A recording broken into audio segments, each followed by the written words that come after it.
Explore Hyderabad exclusive temple jewelry exhibition Nakshi Mela at Varahi Silver Jewelry KPHP. నమస్తే రమగారు. నమస్తే జయ. రమగారు, ఈ ఆదివారం అమావాస్య వచ్చిందండి. మనకి వేద పండితులంతా కూడా చెప్తూ ఉన్నారు ఆ రోజు పాటించాల్సిన నియమ నిబంధనలు, అసలు ఇలా ఎందుకు వస్తుంది, ఈ రోజు యొక్క ప్రాముఖ్యత, ఇవన్నీ కూడా మీరేమంటారు?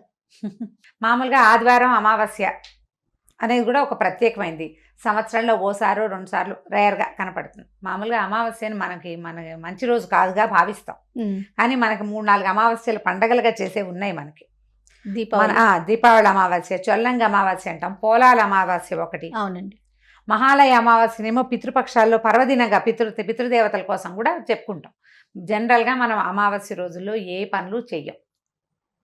మనకి పనికిరాని అమావాస్య తమిళియన్స్కి చాలా ప్రత్యేకమైనదిగా ఉంటుంది. అవును, ఆ రోజే వాళ్ళు శుభకార్యాలన్నీ మొదలు పెడతారు. అమావాస్య వాళ్ళకి పనికి వస్తుంది. మనకి చంద్రుడు లేని రోజు మనకు అసలు పనికిరాదు. అమావాస్య తర్వాత వచ్చే పౌర్ణమి అంటే పాడ్యమి, అంటే దీనికి పాడ్యమి పనికి వస్తుంది. కానీ పౌర్ణమి తర్వాత అంటే అమావాస్యకి ముందు ఉంది కాబట్టి పాడ్యమి కొన్నిటికి పనికిరాదంట. అమావాస్య అంత పనికిరాదు మనకి. కానీ ఈ పండగలు 3 రోజులు మాత్రం 3 పండగలు 4 పండగలు పర్వదినాలు చేసుకుంటాం కదా. కాకపోతే మనకు ప్రధానంగా ఇక్కడ చెప్పుకునే మ్యాటర్ ఏంటంటే లక్ష్మీదేవి జన్మదినం అమావాస్య అని చెప్తారు. అది కూడా ఒక పాఠభేదం ఉంది దానికి. లక్ష్మీదేవి పుట్టింది అప్పుడు కాదని ఇంకా పాఠభేదాలు వస్తాయి. కానీ జనరల్గా చెప్పుకునేది అమావాస్య నాడే లక్ష్మీదేవి పుట్టింది, అమ్మవారి జన్మతిథి. అవాళ ఏదైనా పని మొదలు పెడితే, మంచి నక్షత్రంతో కలిసి ఉన్నప్పుడు మొదలు పెడితే కనుక సమృద్ధి కలుగుతుంది అని. ఇప్పుడు ఈ ప్రత్యేకంగా ఈ రోజుకి అప్పుడే ఒక 10 రోజుల నుంచి అడ్వర్టైజ్మెంట్ మొదలైంది. ఆదివారము అమావాస్య కలిసి వచ్చినప్పుడు శివ పూజ మంచివి, ఉపయోగపడతాయి. ఈ 3 కలిసి వచ్చినాయి కాబట్టి లక్ష్మీదేవి పూజ ఏమో సమృద్ధి కోసం. ఏ సమృద్ధి? ధనం అనుకోవద్దు, విద్య, అభివృద్ధి, సంసారంలో ఎదుగుదలలు, సంతానము, ఇవన్నీ కూడా అభివృద్ధిలే. పాడి పంటలు ఉన్నవాళ్ళు పాడిలో అభివృద్ధి కోసం, పంటల్లో అభివృద్ధి కోసం, ధనధాన్య సమృద్ధి, దాంతోపాటు అన్ని రకాల ప్రాస్పెరిటీస్కి కూడా. జ్ఞానం ఉంది, ఏదో చదువుకుంటున్నాం, కొంచెం నాలెడ్జ్ వస్తుంది, నాలెడ్జ్ ఇంప్రూవ్ అవటం కూడా సమృద్ధి. జ్ఞానలక్ష్మి అమ్మవారు అన్ని రూపాల్లో లక్ష్మీ స్వరూపం. అంటే ఎక్కడ సమృద్ధి ఉందో అదే లక్ష్మీదేవి. లక్ష్మి అంటేనే సమృద్ధి అని అర్థం. ప్రతి వాళ్ళు లక్ష్మీ పూజ చేసుకోవచ్చు. దీనికి పెద్ద ఏమిటో విధి విధానాల హడావిడేం లేదు. లక్ష్మీ అమ్మవారిని తలుచుకుని ఒక అష్టోత్తరం చదువుకోవటం, ఒక సహస్రనామం చదువుకోవటం, లక్ష్మికి సంబంధించిన ఒక స్తోత్రం చేసుకోవటం, డబ్బులు ఎక్కువ ఖర్చు పెట్టకుండా ఉండటం ఆదివారం నాడు.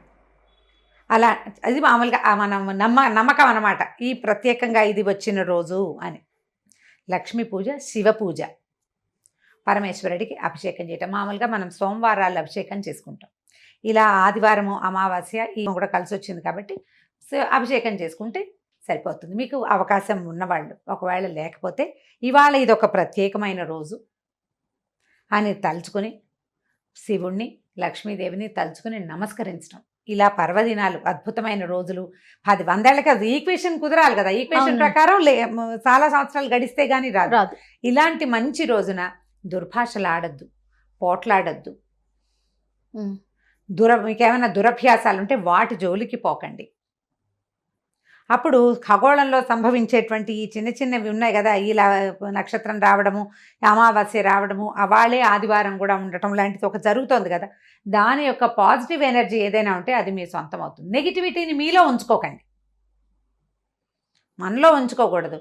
ఇప్పుడు బోల్డ్ అని చెప్తాను జయ, నేను చెప్పను, నాకేం తెలియవు అవేవి, ఎవరో చెప్తారు పెద్దవారు, అదేదో చేయండి, ఇదే చేయొద్దు. మనం చేయపోతే ఏమిటో, చేయపోతే కొంప మునిగిందని భయపెడితే ఎలాగా? భయపడక్కర్లేదు.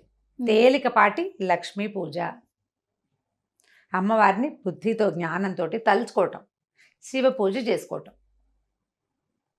మనసును ప్రశాంతంగా ఉంచుకోవటం. మీరు ప్రశాంతంగా ఉండండి, ఇంటిని ప్రశాంతంగా ఉంచుకోండి. మన ఎలాగో ఆదివారమే కాబట్టి ఉద్యోగపు పనులు పెద్దగా ఉండవు కదా. ఎవరితోటైనా వాదనలు అవి లేకుండా మాత్రం చేసుకుంటే, దుర్భాషలాడడం, ఇంట్లో పిల్లల్ని కేకలేసి కొట్టేయటం, లేదా భార్యాభర్త కొట్టుకోవటం, పెద్దవాళ్లతోటి అమ్మా నాన్నల్ని గౌరవించకుండా ప్రవర్తించడం, అది ఇలాగ ఒక ప్రత్యేకమైంది, ఇది పర్వదినం అని చెప్పబడినప్పుడు అలాంటి ప్రవర్తనలు లేకుండా ఉంటే, పూజ చేయకపోయినా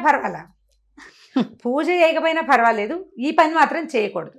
ఇలా జాగ్రత్తగా ఉంటే, ఇలా ప్రత్యేకమైన పర్వదినాలు అని చెప్పబడిన రోజుల్లో ఉండే పాజిటివ్ ఎనర్జీ ఏది ఉందో ఇప్పుడు మనకు చాలా అవసరం అది. అవునండి. ఈ రోజున మనం వచ్చేసింది అనేస్తున్నారు, మనకి ఎక్కడి నుంచి వచ్చేస్తుందో తెలియట్లేదు. కానీ మరి అది వచ్చేసేదాన్ని రానివ్వకుండా చేయాలంటే పర్వదినాల్లో కొంచెం దైవ Positive. సహాయం తీసుకోండి కుదిరితే, లేదా పాజిటివ్గా ఉండండి. దానివల్ల మనకు ప్రమాదం వచ్చేది ఏం లేదు, శుభం జరిగే అవకాశం ఉంది. వచ్చే శుభాన్ని కొంచెం చక్కగా తీసుకోవడానికి ప్రయత్నం చేయండి. అంతే. రైట్ రమ్మ గారు, థ్యాంక్ యూ సో మచ్ అండి. నమస్తే. నమస్తే జయ.